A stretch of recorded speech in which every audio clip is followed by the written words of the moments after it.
Hello. This video is going to be, I hope, a demo of a working project one where you translate a 4-bit binary number into its decimal equivalent displayed on the screen as 7-segment display. Here are all the files. If I were going to turn this in to get credit for my project one, I would need to send an email and attach my project one LGI file and all 4 of these. This is the 0 segment for horizontal. This is the 1 segment. You don't have to call them such weird names. You could just call them something like H0, H1, V0, V1.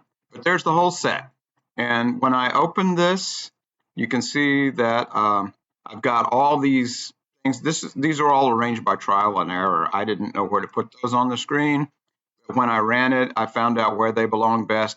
You can see the setup. This is page 1. Here's all the documentation, the comments that explain what the file is, who I am, and what it's all about. And then here are the 4 light switches, 8's place, 4's place, 2's place, and 1's place. I'm not running it right now, so you see these icons for the bitmap images, all connected at the 0 wire. You can see the names of them, or I can barely. You can see them better than I can, I'm sure. Segment 0, segment 2. What on earth does that say? Segment 7 and 8. It was confusing to me to call those segment 2A and segment 5A, so I changed their names when I typed it in. And segment 1, segment 3, segment 5, all of these are receivers from separate pages further down the line. So, pardon me, all of these senders are sending their outputs, B8, B4, B2, B1, to page 2, page 3, and so forth down the line. Each page is responsible for deciding whether one of the segments should be on or off, and it sends it back to a receiver. Setup and demo. Okay, I'll do it. I'll click the play button.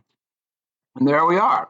This is 0. You can see the 0 there in yellow. And when I start flipping switches over here, there's the 1, there's the 3. And no, there is not a way that you can do these in numerical order. You have to do them in, guess what, gray code order, if you want to go through all of them and see them one at a time. And I can hear you screaming at your YouTube screen, Dr. England, that is hard to see. That's why I told you, make sure you put the 0 segments, make sure that you make 0 segments that blend into the background. And that does not, does it? Watch this. I go to View. I did this on purpose. View, paper color. Let's try black. Dramatic black. Oh, that's even uglier. Look, not only did the wires disappear because they're black, they don't show up on a black background. Watch what happens when I run it. There's a 0. Deny that. Here they go in gray code order. 0, 1, 3. I don't have good aim. 2, 6, 7, 5, 4, 12, 13, 15, 14, 10, 11, I'm almost there. I knew it. I was going to do the wrong one. I should have clicked this one.